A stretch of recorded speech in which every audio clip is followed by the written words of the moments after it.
What's up, everybody? It's your girl Tina, and this is Tina versus Sickle Cell from YouTube. I don't know if y'all are watching on IG or if you're watching on Facebook, but either way, it's your girl Tina, and I just wanted to come to y'all real quick. I was gonna make this video a little bit long, so I could talk and make these bracelets. Let me show you real quick. So I can talk and make these bracelets for this order. Oh, look at it. Look at it shiny, baby. Okay, anyways, I'm tripping.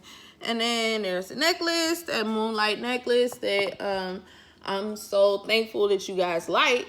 I still have some left. I need to check my inventory on my Sorry, Walker over there tripping. I need to check my inventory on my website to let y'all know how many I have, because I'm gonna go ahead and tell y'all, I've been taking a little social media hiatus, I guess. I haven't been posting. I guess it's not really hiatus. I haven't been posting, let's say it like that. But I've been watching. Y'all know I lurks a little bit. But no, I just had to take a step back. And then also, so at the end of September to early October, September 22nd to October the 7th, I was hospitalized. The longest time I've ever been in a hospital. I know people have been in the hospital for a long time, a whole lot more than I have at that time, but that was my first really trying experience for being in the hospital and being that sick for that long. So I'm very, very, very happy and grateful to be free, baby. I'm free. Anyways, I'm happy and grateful to be here before you all, however you're watching this. And I had a little message for you. But just the theme of the day, this is the first day that I'm able to get up. My mom drove, but I was in the car. The devil trying to make me take a nap, y'all. Anyways, so I got my son to school this morning, and came back, and I actually ate breakfast, y'all. I haven't been eating breakfast. I haven't been feeling good enough because of this weather change in Texas. That's all I can say. I can't say like, oh, because of the cold weather. It's been cold. It's been cool, breezy, cold, hot, warm, cold. Texas just don't know what they want us to do. And that was all in 1 week. Wait, let's pause and take a break real quick. Hold on. Have you had your water today? I got one. And for when that one gets empty, so I have no excuses. You see this bad boy? Do you see this? You see how big this is? Can I read that? It says, you are magic. You. I don't mean that voodoo stuff. Y'all just, because some people listen to my accent and then they look at my family tree and they get to judging. Okay? We're not that. Okay? I like spaghetti and I don't like to share spaghetti. I'll just say it like that. Anyways, hold on. Yeah, I was going to do a talk through with y'all of, making this jewelry and just talk to y'all a little bit, but I kind of want to focus in a little more, so it won't be this time that y'all get to see me talk and make something, because my friends have said it, my mama Shay has said it, and even my son done told me, Mama, you need to make a video for the people. I think they really like to know how to make bracelets and necklaces and earrings and things. And I'm just like, okay, I guess I will. No, but I just wanted this to be a positive day. I started out on a good note, and I just wanted to stay that way the whole day through. I know, trust me when I tell you, there are some times when there will be a monkey wrench, not the little one, the big one that you work on the big trucks with, okay? There will be a monkey wrench thrown in your plan, okay? But you got to keep pushing. You're going to get knocked down. You're going to get slapped. You're going to get kicked. You're going to have mud thrown on you. So people might spit on you. They just might. It's gonna be some situations in your life that you don't expect, you didn't see coming. You didn't even, you had such high expectations for whatever the situation is, whoever the people are that you dealing with. You had such high expectations for these people, and they will disappoint your pants off, to stay PG. Okay? But even with that, and please understand, y'all, if y'all have been watching my channel, shout out to all my subscribers, all, by the way, all my kin folks, okay? Anyways, y'all know I'm crazy. I get off topic. But y'all know from watching this channel, when I talk to this screen, I'm looking at myself. So it's like me talking to myself. So, you know, I'm talking to y'all. I hope and pray that I say something that will help enrich and uplift somebody else for their life. But when I'm talking here, it's also healing for me, because that's how I heal myself. You know, I got to talk stuff out. I got to write things down. Sometimes it's hard to talk to other people. Sometimes you can't talk to your family. Your family might be the ones that hurt you. I know that. Trust me. Your family might be the ones that hurt you. And you got to find some kind of way to dust off and pick up and keep going. Last Saturday, not today's Monday, so not this Saturday, last Saturday, I ended up falling in my room. There were 3 adults and 1 child in the house. Okay? I fell in my own room, getting up to go do, I don't know. I can't even tell you what I was going to do. But I was hurting so bad that day, and I didn't want to have to take any extra medicine. But, and my mom had just had surgery on her shoulder, so she can't really get up fast. She's hurting and ooching and ouching and stuff like that. So, like I said, there were 3 adults in the house and 1 child, okay? The way that I fell, I was hurting in my hips and my knees. And my legs just, they said, forget you too heavy. We ain't holding you up no more, girl. Boom. And I fell down to my knees, right? This is my life was like this, and I went, peep. Fell down to my knees. And I got a hardwood floor. That pressure on my knees was just so much that I ended up falling over to this left side. I laid on the floor for 5 minutes. 5. And people are like, how do you know it was 5 minutes? Because I was watching the TV show, and the TV show went off, okay? 5 minutes on the floor. First, I was in shock, because what the heck? I just fell.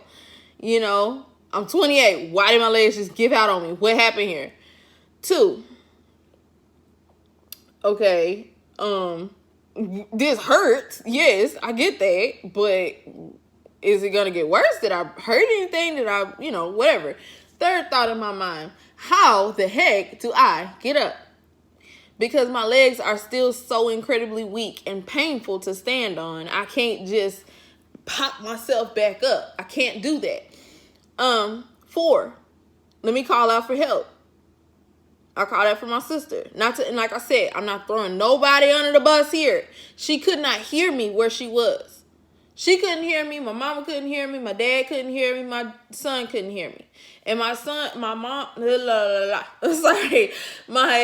dad and then my sister were getting ready to leave. So nobody would have heard me, because KJ, he be doing his little 5-year-old thing. KJ got a whole life, okay? And he do what he does. Everybody's on the other side of the house. My mom's on this side of the house with me, but she could not hear me. So I'm calling out. And nothing. Nobody came.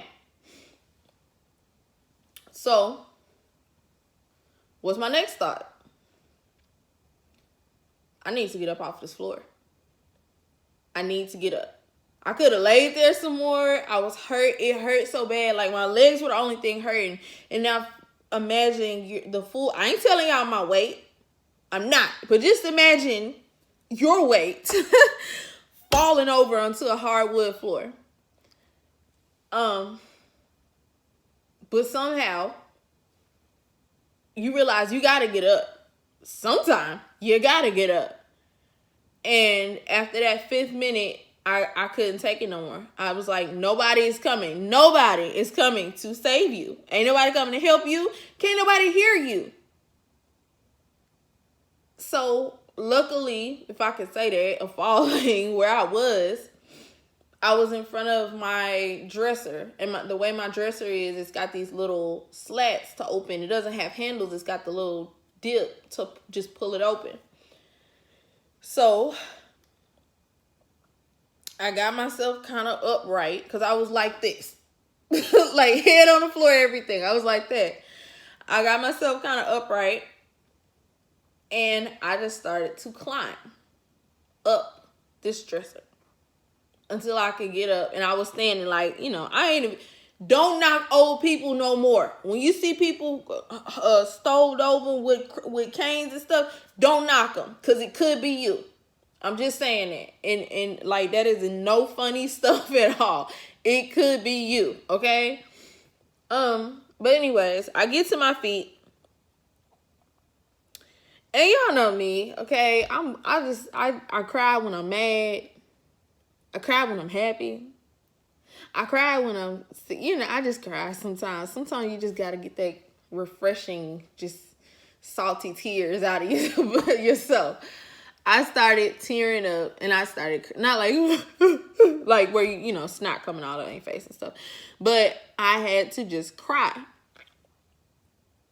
Not because, I'm going to go ahead and do this because I'm talking long anyway. This will be a short video.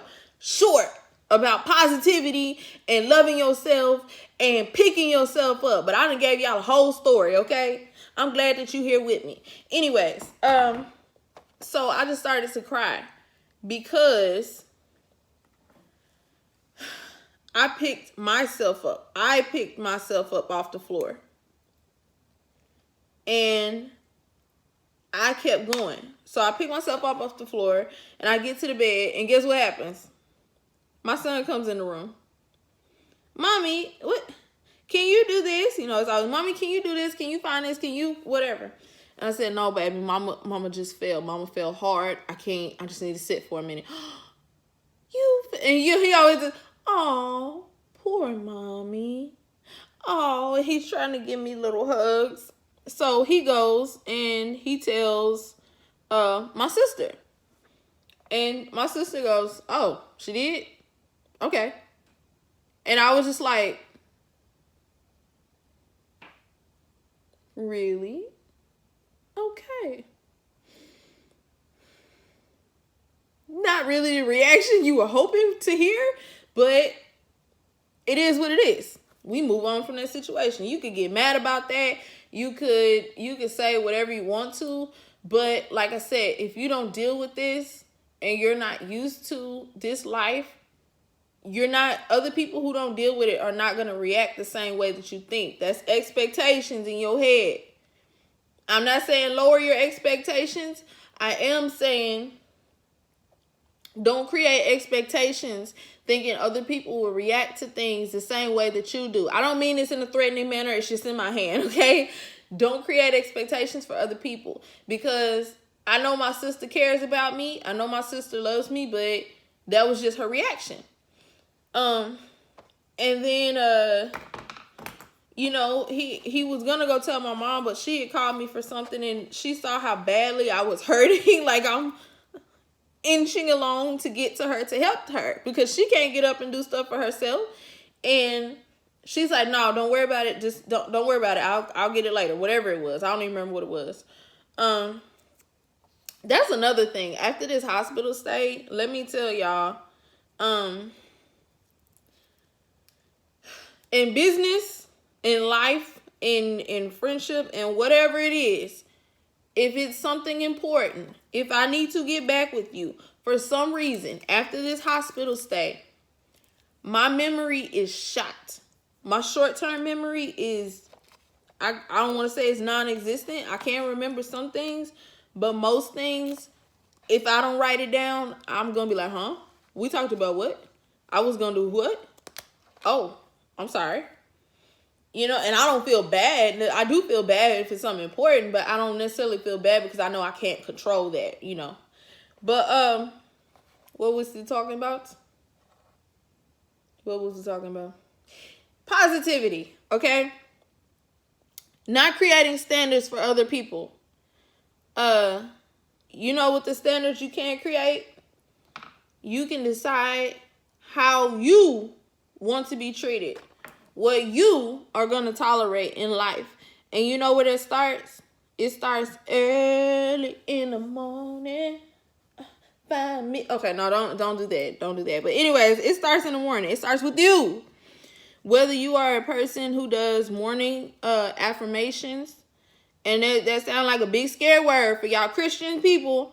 Not saying y'all, as in I'm not one, but I'm saying like y'all super seasoned saints. You know what I mean?